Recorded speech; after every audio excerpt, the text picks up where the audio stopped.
مسلمان دنیا کو حاصل کرتا ہے آخرت کے لیے، اور کمال کی بات ہے اسلام نے دنیا چھوڑنے کا حکم ہمیں دیا ہی نہیں ہے۔ اسلام نے کہا بلکہ عیسائیت پہ رد کیا ان پادریوں پہ جنہوں نے عیسائی مذہب میں رہبانیت کو ایجاد کیا کہ دنیا چھوڑو گے تو خدا راضی ہوگا۔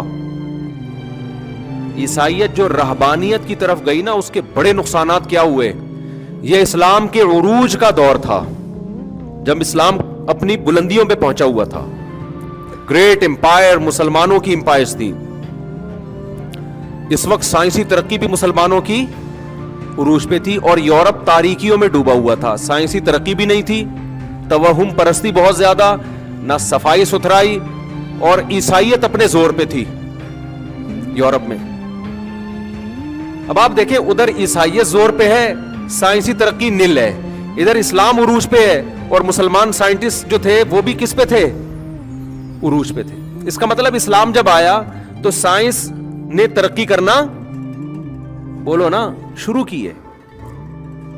یہ جو ہماری یونیورسٹیاں تھیں نا اندلس میں، قرطبہ میں، یہاں یہ یورپین، اس وقت امریکہ تو دریافت نہیں ہوا تھا، یہاں یہ یورپین اقوام آ کے ہمارے سائنسدانوں سے ہماری یونیورسٹیوں میں سائنس پڑھا کرتے تھے۔ پھر جب یہ واپس جا کے دیکھتے اور اپنی سوسائٹی کا حال دیکھتے کہ پادریوں نے کس طرح سے ان کو سائنس اور ٹیکنالوجی سے دور کیا ہوا ہے، اور مسلم اسکالرز کیسے سائنس کے میدانوں میں ایک دوسرے سے آگے بڑھے ہوئے، اور اتنا آگے بڑھے ہوئے تھے کہ دینی مدرسہ اور سائنسی یونیورسٹی یہ دو الگ الگ چیزوں کے نام نہیں تھے۔ ایک مدرسے میں دین بھی سکھایا جا رہا ہے، وہیں سائنٹسٹ بھی وہیں پیدا ہو رہے ہیں۔ نہیں، یہی بات میرا خیال ہے۔ تو یہ جو مذہب سے بغاوت شروع ہوئی ہے نا یورپ میں، یہ اصل میں مسلمانوں کو دیکھ کے شروع ہوئی ہے۔ اس کا بہت بڑا ذریعہ مسلم ہے کہ وہ واقع دیکھتے تھے کہ یہ کہاں سے کہاں پہنچ گئے، اور ہمارے والے جو ہے، جب وہ اس نے ایک گیلیلیو تھا نا، اس نے جو دعویٰ کیا تھا زمین گول، گیلیلیو تھا، کون تھا وہ؟ ایک سائنٹسٹ تھا نا مشہور، جس نے دعویٰ کیا زمین کیا ہے؟ گول ہے۔ اس پہ پادریوں نے کیس کر دیا کہ تورات میں تو، انجیل میں تو لکھا ہے زمین چپٹی ہے، حالانکہ نہیں لکھا ہوا انجیل میں۔ جو توہم پرستی جو بھی آئی انہوں نے مذہب کے کھاتے میں ڈال دی۔ مسلمان سائنسدانوں نے جب بھی کوئی دعویٰ کیا، ان کے مقابلے میں کبھی بھی مذہبی اسکالر کھڑے نہیں ہوئے، کیونکہ قرآن نے کوئی ایسا دعویٰ ہی نہیں کیا جو سائنس کے اگینسٹ ہو، کوئی اگینسٹ ہو سائنس کے۔ تو اسلام میں سائنس نے ترقی کیوں کی ہے؟ اس لیے کہ اسلام نے کھوپڑی استعمال کرنے کا حکم دیا۔ اور یہ میں اپنی طرف سے نہیں کہہ رہا، یہ گوروں کی لکھی ہوئی باتیں آپ کو کے سامنے میں پہنچا رہا ہوں کہ گوروں نے یہ اعتراف کیا ہے کہ اسلام کے دنیا میں آنے کے بعد جو سائنسی ترقی شروع ہوئی ہے، مسلم سائنٹسٹ پیدا ہوئے، اس کی وجہ یہ ہے کہ قرآن کے دنیا میں آنے سے پہلے توہم پرستی تھی۔ لوگ دیوتاؤں، مالاؤں اور مذہبی اسکالرز نے جو بول دیا پتھر پہ لکیر، جو ان کی فیلڈ نہیں ہے اس میں بھی وہ ٹانگ اڑا رہے ہوتے تھے۔ تو اسلام جب آیا تو اس نے عقل استعمال کرنے کا حکم دیا اور دلیل سے بات کرنے کا حکم دیا، دلائل کی دنیا میں لوگوں کو لے کر آیا۔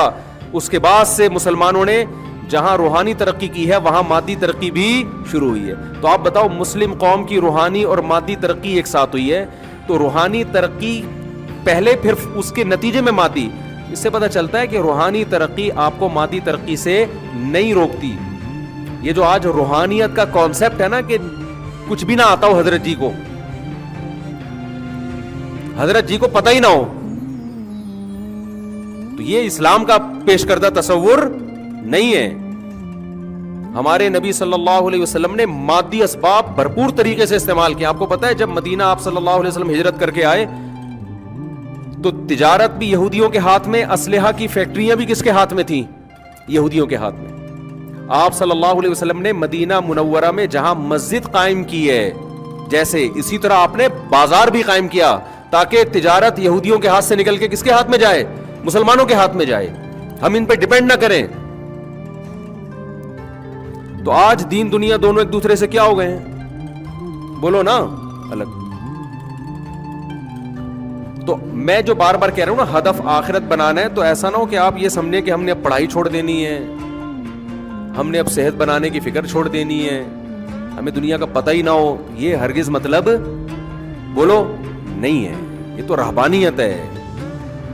لِيُظْهِرَهُ عَلَى الدِّينِ كُلِّهِ، اللہ کہتے ہیں میں نے محمد صلی اللہ علیہ وسلم کو اس لیے بھیجا تاکہ اسلام کو تمام دینوں پہ غالب کر دیں. تو یہ غلبہ، اس غلبے کے لیے آپ کو وہ تمام جدید علوم سے آراستہ ہونا پڑے گا جن علوم سے آراستہ ہوئے بغیر اس زمین پہ غلبہ ممکن ہے ہی نہیں. تو یورپ نے جو ترقی کی مسلمانوں کو دیکھ کے کی ہے. پھر ان کی ترقی میں رکاوٹ بنے ان کے مذہبی لوگ، کیونکہ وہ مذہب منسوخ شدہ تھا.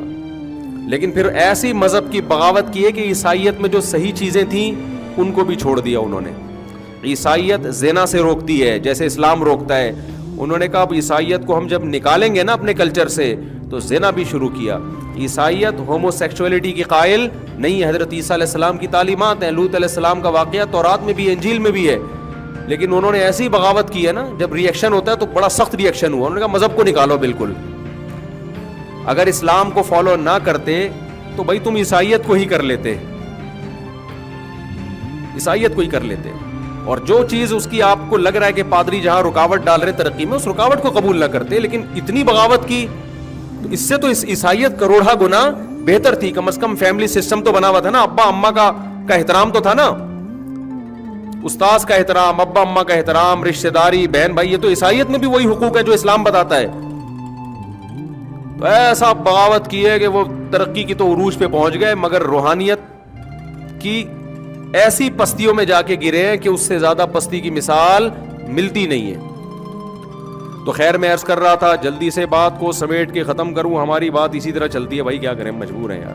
ٹاپک لے کے چلتے ہیں، پھر ایران توران آتا ہے، پھر بیچ میں آتے ہیں. لیکن کوشش کرتے ہیں کوئی بات غلط نہ ہو، قرآن و سنت کے خلاف نہ ہو. تو ان کا ویژن الگ ہے، آپ کا ویژن کیا ہے؟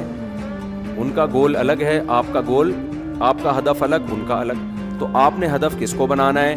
آخرت. جب آپ آخرت کو سامنے رکھو گے تو دنیا تو پھر بھی آپ کماؤ گے، بلکہ فرض ہے آپ پہ دنیا کمانا، لیکن اس میں حرام کو آپ نے اپنی زندگی سے نکالنا ہے.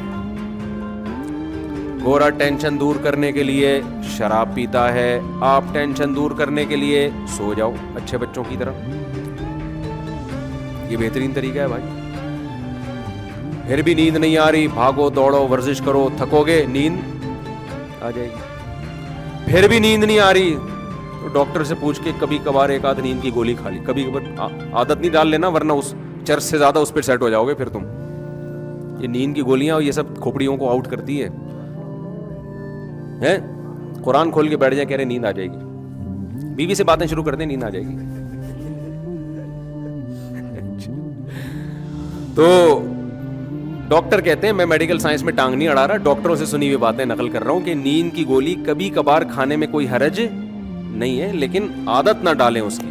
کبھی کبھار کا مطلب بلا وجہ تو ویسے ہی نہیں کھائیں. کبھی ایسا ہوتا ہے کہ بہت زیادہ تھک گئے، کوئی دماغی کام ہے، صبح کوئی بہت ضروری ہے، تو پھر ڈاکٹر لوگ ہی کہتے ہیں کہ ایک آدھ میں کبھی کبھار میں فرق نہیں پڑتا. بلکہ وہ کہتے ہیں نہ کھانے سے وہ کھا لینا بہتر ہے، کیونکہ نہیں سوئے گا پھر جو دماغ خراب ہوگا نا اس کا، صبح پتہ نہیں کیا کیا کرے گا جا کے. یہ اس سے بہتر ہے کہ کھوپڑی کو تھوڑی دیر کے لیے سیٹ کر لیں.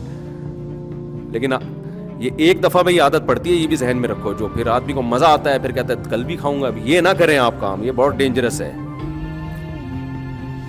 تو سب سے بہتر طریقہ بھاگے دوڑے، پسینہ نکلا.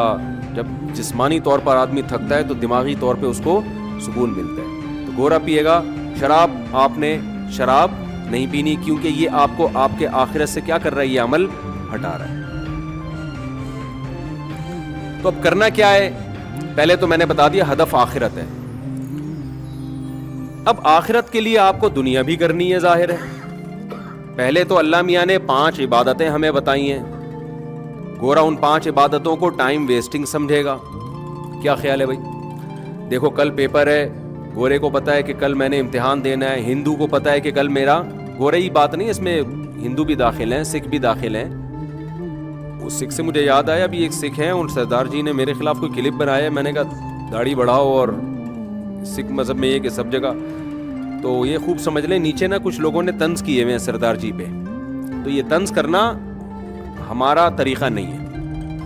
آپ اپنی بات مثبت انداز میں، مدلل انداز میں پیش کر دیں. اگلے نے جواب دے دیا، لوگ دیکھ لیں گے کس کا جواب میں دلیل ہے، کس کے جواب میں دلیل نہیں ہے. لیکن یہ جو نیچے لوگ مسلم لوگ کچھ تنزیہ لب و لہجہ اختیار کر رہے ہیں نا, تو یہ خوب سمجھ لو, جب آپ اس طرح سے طنز کرنا شروع کریں گے نا, کسی کے اوپر مذاق اڑانا شروع کریں گے, تو اس سے اسلام کے قریب آنے کے بجائے لوگ دور ہو جاتے ہیں کہ ان کو تو بات کرنے کی تمیز نہیں ہے. تو جیسے سردار جی نے بڑی تمیز سے ایک چیز ریکارڈ کروا دی, تو آپ نے بھی کمنٹس تمیز سے ہی کے دائرے میں ہی کرنے ہیں. اس وقت تمیز مارکیٹ سے کیا چل رہی ہے, شارٹ چل رہی ہے, فوراً جوش میں آ جاتے ہیں. موسیٰ علیہ السلام کو اللہ نے فرعون کے پاس بھیجا تھا, کتنا بڑا ظالم تھا وہ, تو اللہ نے موسیٰ علیہ السلام سے کیا فرمایا, قولا لہو قولا لینا, نرم لہجے میں بات کرنا. تو فرعون سے جب نرم لہجے میں بات کرنے کا حکم ہے, تو باقی تو سب فرعون سے چھوٹے ہی ہیں. تو آپ نے اپنے ٹائم کو بچانا ہے, ٹائم کی حفاظت کرنی ہے. اگر آپ نے ابھی حفاظت نہیں کی, ہاں میں عرض کر رہا تھا جب آخرت کو ہدف بنائیں گے تو اللہ نے آپ کو جو جو صلاحیتیں دی ہیں, تو اس میں آپ نے اپنی صلاحیتوں کو دیکھ کے یہ فیصلہ کرنا ہے کہ میں کون سے کام انسانیت کی خدمت کے زیادہ سے زیادہ کر سکتا ہوں. بے شک اس میں پیسہ کمانا بھی ہو, پیسہ بھی کمانا ایک اچھی بات ہے. حدیث میں آتا ہے اوپر والا ہاتھ اللہ کو نیچے والے ہاتھ سے زیادہ محبوب ہے. اس نیت سے کمائیں, رشتہ داری جوڑیں گے. واپس چلا گیا. میں نے کہا تھی کئی ہفتوں تک میں یہ 4 شادیوں پہ بیان نہیں کروں گا,